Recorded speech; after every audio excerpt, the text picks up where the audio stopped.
Hello, Dr. Zakir Naik. My name is Harris. I'm from Phoenix, Arizona in the United States. I'm an entrepreneur and a marketing manager. Two of my friends in America have converted watching YouTube videos of you. One of them a Christian, one of them an atheist. One of my friends presented me with how to deal with an atheist DVD of yours, which I did watch. But that didn't answer my question. And I've asked this question to a lot of people with no satisfactory answers, a lot of intelligent people. Of all the scholars that I've ever watched on YouTube, in my opinion, you are the most rational, logical, easy to understand kind of scholar that I've ever come across in my life. And it is really important that this question is answered because I've never had a satisfactory answer for this question. My question is like a coin with two sides. The first side of it is this, and this is the question. I'm somewhere between an atheist and agnostic. I'm not sure where.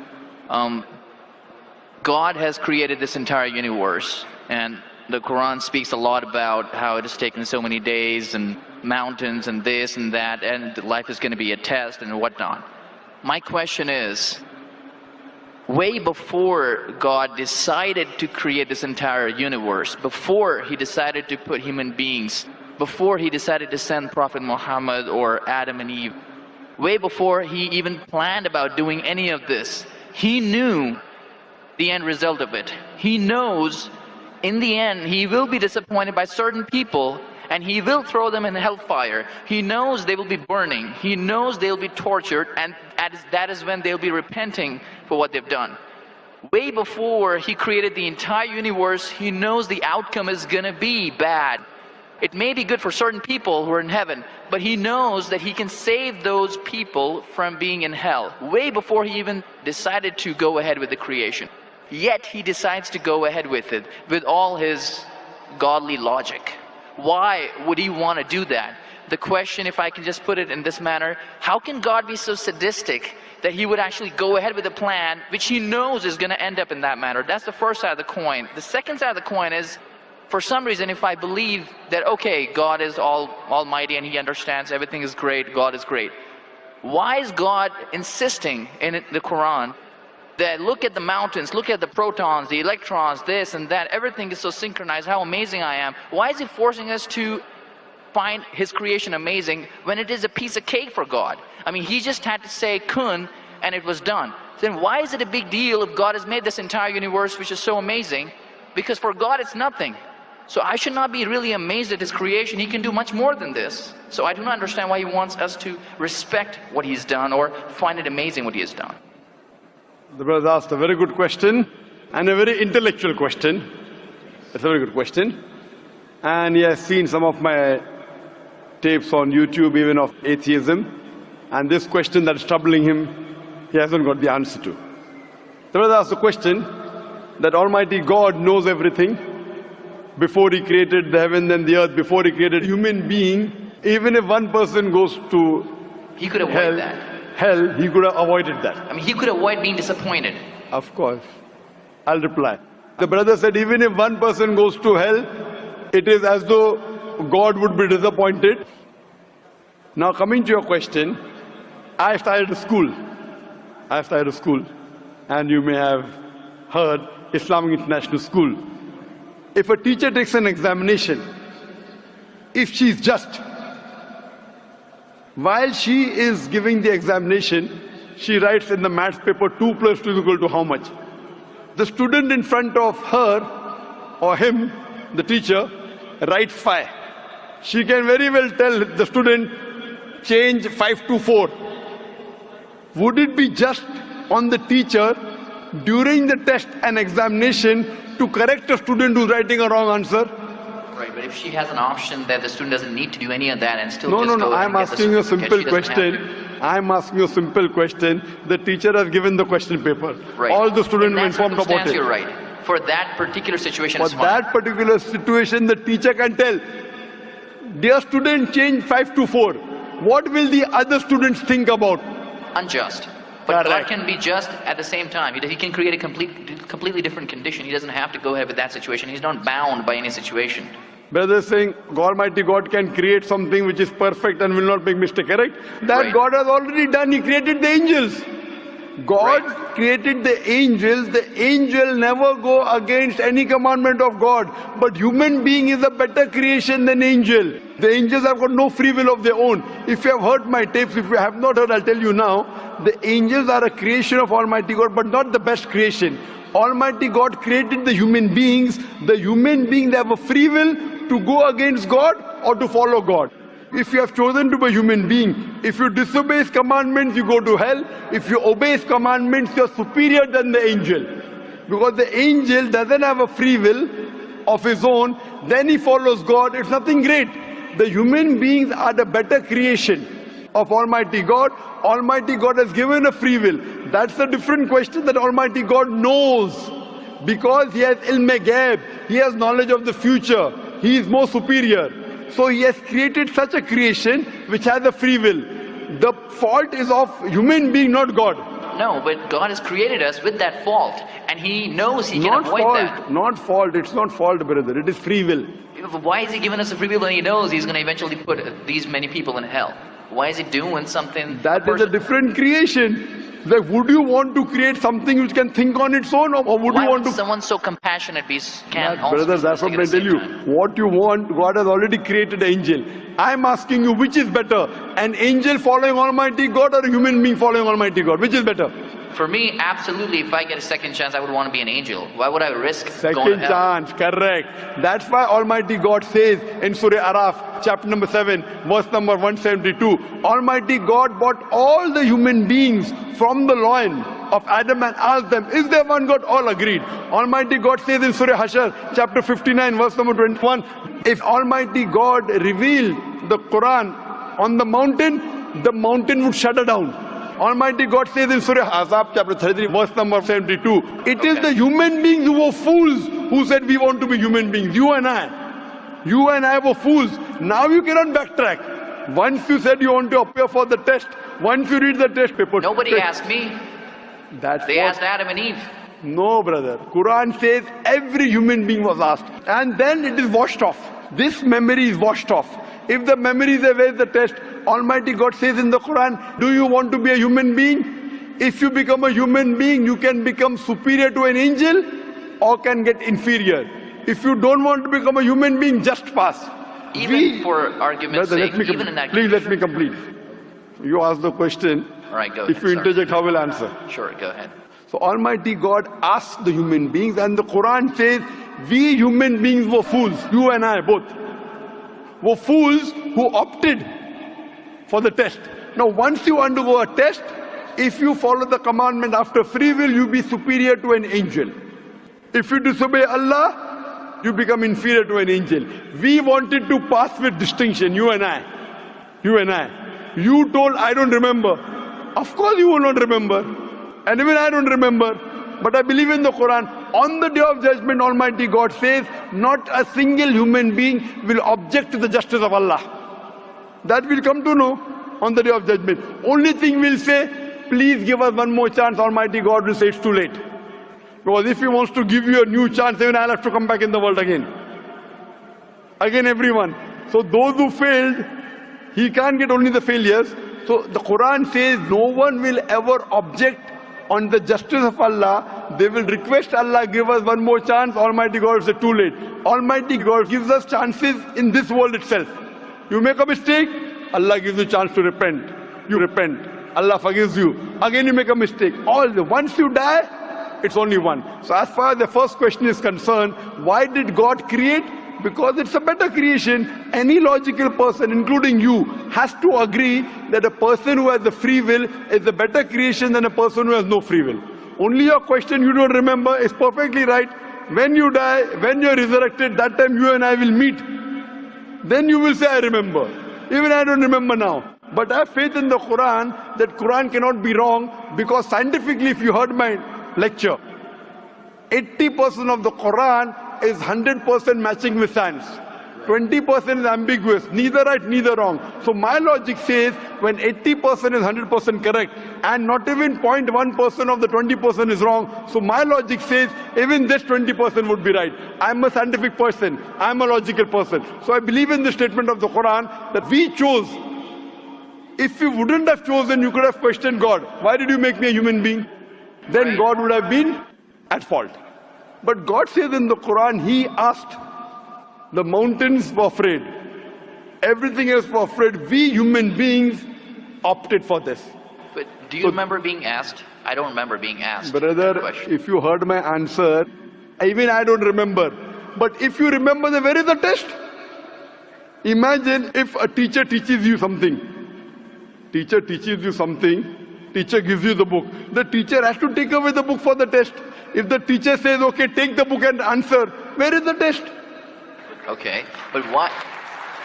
After the examination is over, you can go home and check or not. But even before the exam began, God knows the end Brother, result. listen to me.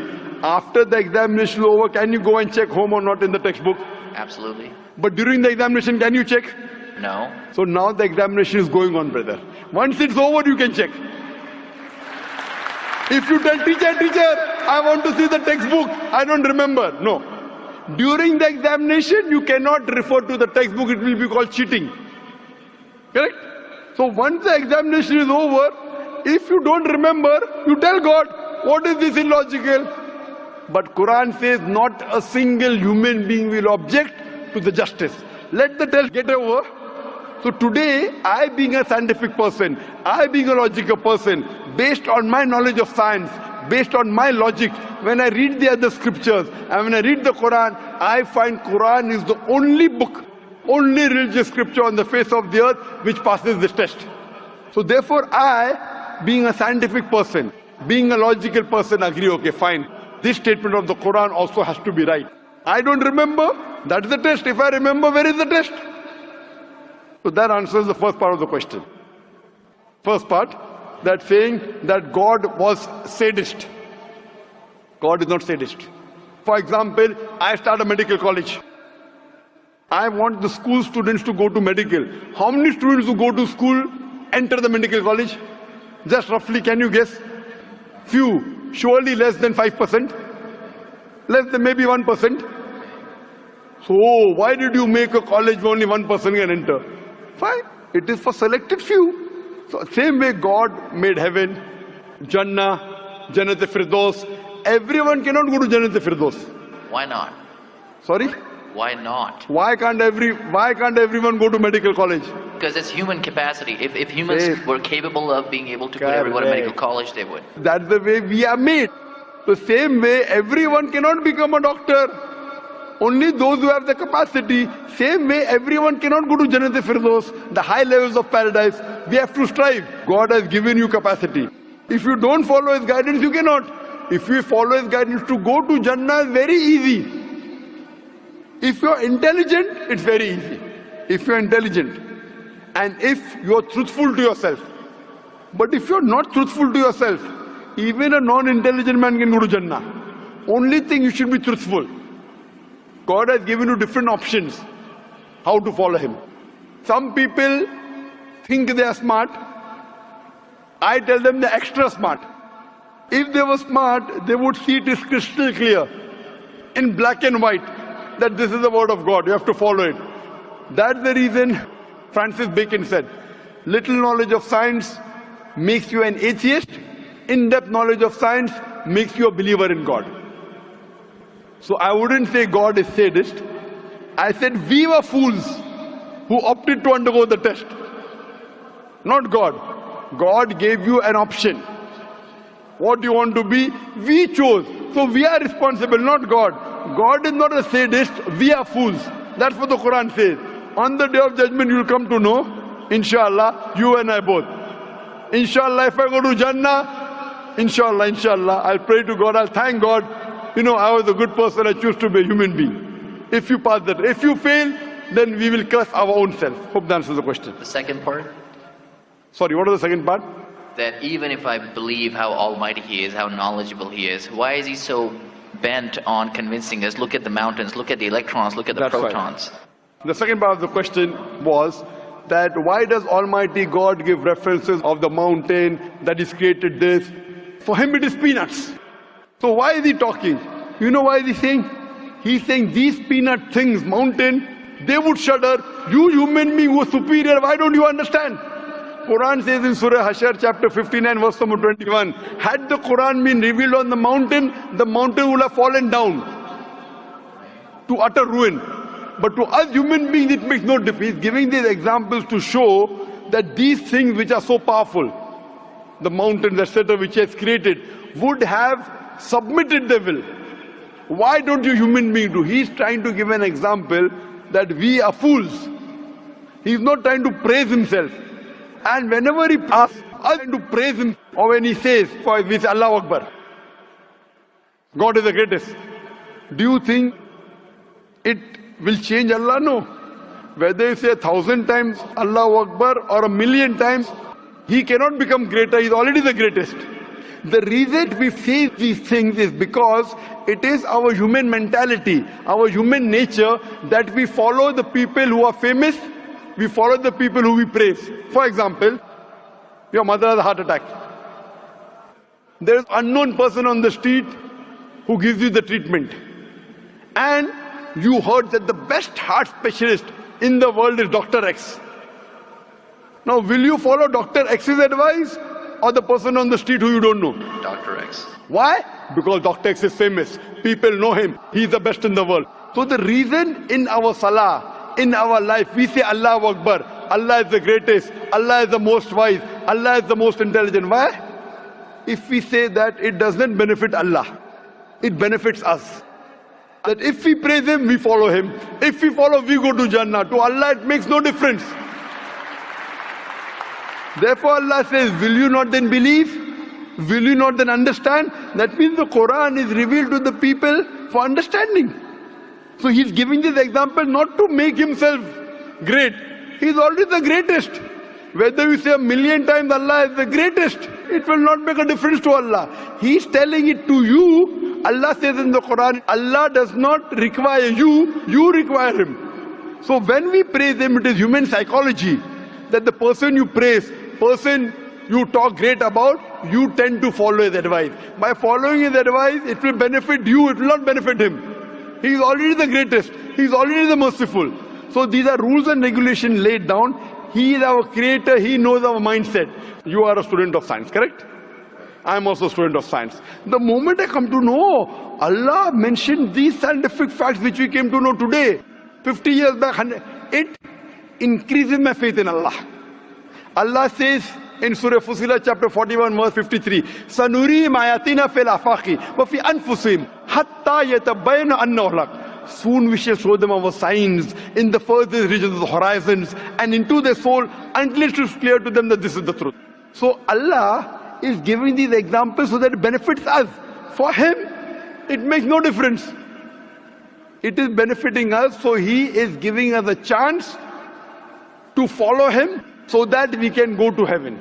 Hope that answers the question, brother. I recognize His power, and I understand He's amazing and all that He's done. But am I expected to be amazed at His achievements at creating this universe? Because for Him, it's like a 1-second job. Correct. Right? So for Him, which is 1-second job, when He tells you not to have alcohol, if you have alcohol, sure, but am I expected to be amazed at His creation? No, see, the thing is that He is not there to prove Himself better. If you believe that for Him it is peanuts, so will a person lie? No. So if He says don't have alcohol, you will not question Him. No. Don't have pork, you will not question Him. Yeah, but I'm not amazed at His creation because for Him it's nothing. Compared to us, it's amazing. For Him, it's nothing. Right. But compared to us, a person who can create the universe, when he tells me not to have alcohol, I immediately follow. Sure, I don't mind following Him, but do I have to be amazed at His creation, as is said in the Quran? See, as you asked me the question, should I be amazed at the creation? Right. I would say, if I believe human being is a better creation, then yes, I'm amazed, and then I say, Alhamdulillah, He has made me better than that. So if I'm amazed, He made the mountains, He made the stars, He made the sun, but He made Zakir Naik also. He made a human being. and we are the best of creation. So he gives these examples so that we realize what benefit he has given to us, all the favors he has given to us. Talking about the science, talking about the protons, talking about the mountains. Finally he says human beings are the best creation. So in comparison, we have to agree that our Creator has created this human body, the molecules, the DNA, the complex thing, which can never come by chance. So in this way, we are amazed at the creation of the human being. And then we submit to him. If we are not amazed, only by being amazed, we submit that he is our Creator, he is worth worshipping. No one else can do that. This is so that we worship him and we pass the test and we go to paradise. Hope that answers the question.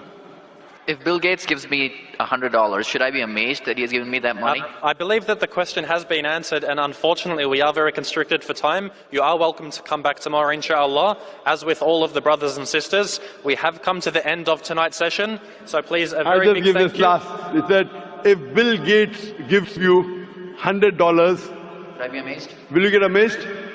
Brother, the question is, why should Bill Gates give you $100?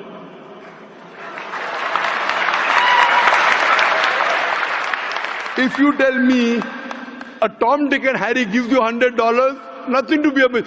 Bill Gates gave me $100. It's something that he gave you. Why did he give you? Why not somebody else? Why? The question is, why did he give you is the question. Okay. If some Tom, Dick and Harry gives you, if a man on the street gave you $100, Bill Gates. Got it. You got it, no? Got it. I got that. So now you're convinced, huh? Yes, absolutely. That is the answer. So inshallah, I hope that we'll come closer to Islam. So I should not be amazed at the fact that he's given me the money. I should be amazed it's him who's giving the money. Alhamdulillah. Got it. So it was worth the time extending. Alhamdulillah.